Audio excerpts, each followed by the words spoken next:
Hey everybody, John Proulx here. You know, oftentimes students ask me, they say, what's your process when you sit down to play a song? And so today I thought I would let you inside my brain a little bit and show you what I might do if I just sat down and played a tune and what my process is. So today I chose the song It Could Happen to You, which is a well-known standard, oftentimes called at jam sessions, song written by Jimmy Van Heusen and Johnny Burke. It's in the key of E flat, and I'm going to play it as a medium swing tune, but I'm going to start it in kind of a rubato way and go through and play it, and then we're going to talk about some of the different techniques that I'm using, all right? See you on the other side.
All right, so I'm going to break it down for you. I started off playing this in a rubato fashion, which just means that you're going to play the song out of tempo similar to the way that you would maybe speak the song if you were singing it, where you go like, hide your heart from sight, lock your dreams at night, with some pauses and sometimes holding some notes a little longer. So that's called the rubato style. And I like to do that before I go into a swing feel, just to introduce the song in a very simplistic form before I add any kind of groove.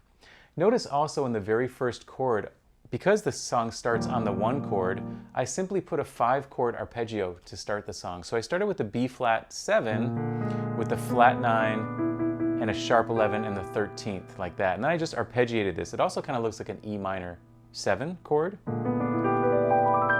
like that. And then I played the song in this rubato fashion.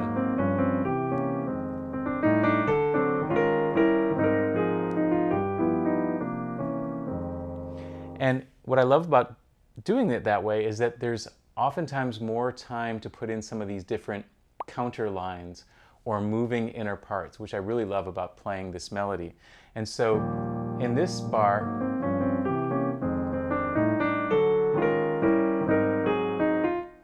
right here, I love this line. We're going to take a G13 chord, here's the 13th, and then we're going to make it a flat 13, and then we're going to a C9 sus, and then a C7 flat 9. That's a really cool chord progression. In the key of E flat, it's 3, 6, 2.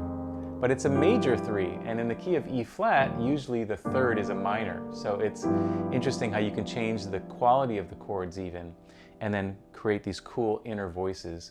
13, flat 13, 9 with the sus, and then flat 9. That's the first thing I wanted to show you, okay? Then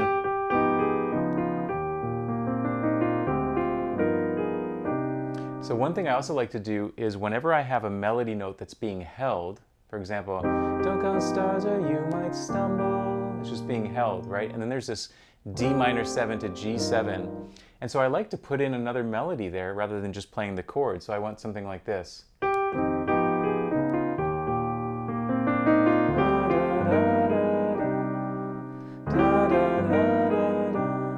So I'm putting in almost like this other melody, almost like a string line that you could hear behind the melody like that. All right, and then I went. Now here, instead of just going F minor to B flat 7, like the music says, I like to walk up here. So I go F minor, G minor, A flat major 7, B flat 7, flat 9. Isn't that nice? And the second half of the song is very similar to the first, so I played it pretty much the same.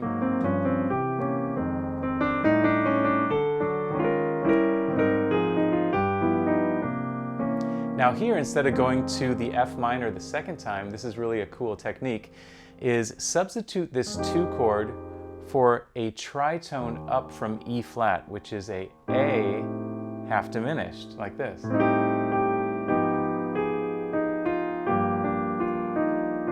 And what that does is it creates this really cool bass line that goes down chromatically. Listen to the bass. You hear that? Down chromatically like that. So that's a really cool technique to use. And now on the C7, instead of just playing a C7 like that, I played a C9 sus, which looks like a B flat triad over C.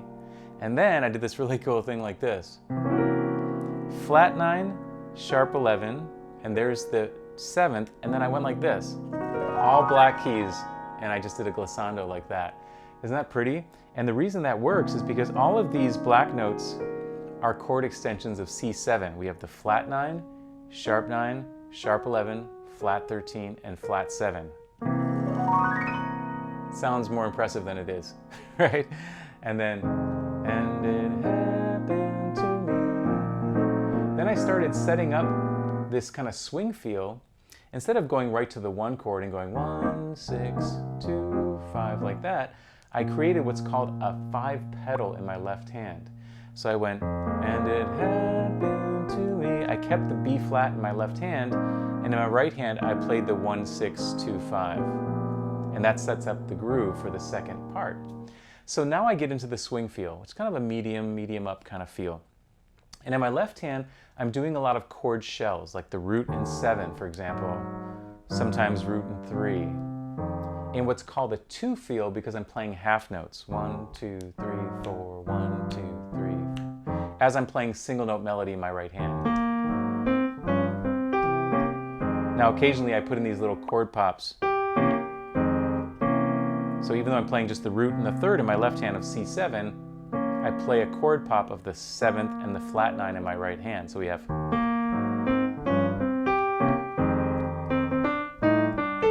another chord pop there.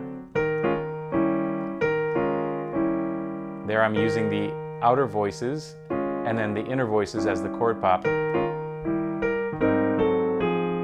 Here's another little inner voice movement from the A flat major 7 down chromatically to A flat 6. Here's that moving line I talked about earlier.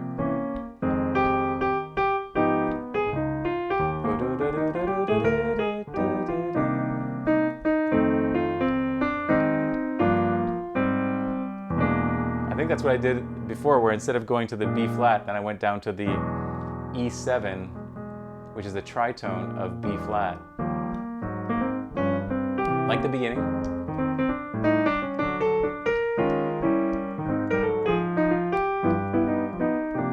Now we go down that tritone, that A half diminished. Pedal.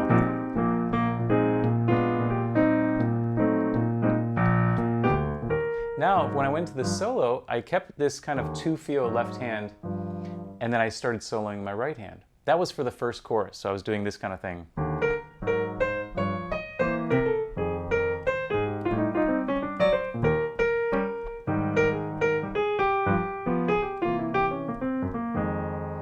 And then the second chorus of my solo, because usually you want to play more than just one chorus, especially as you start to get into it and start to build your solo, is that I used a walking bass in my left hand. So the second time I did something like this.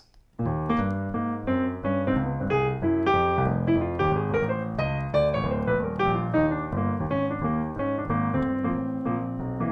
then occasionally I put in little chord pops as well when I'm playing a solo like that.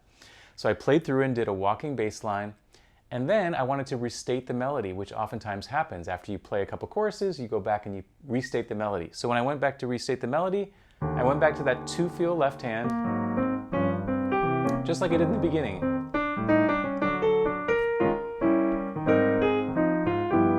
And then at the very end of the song, I'll skip that part, we go.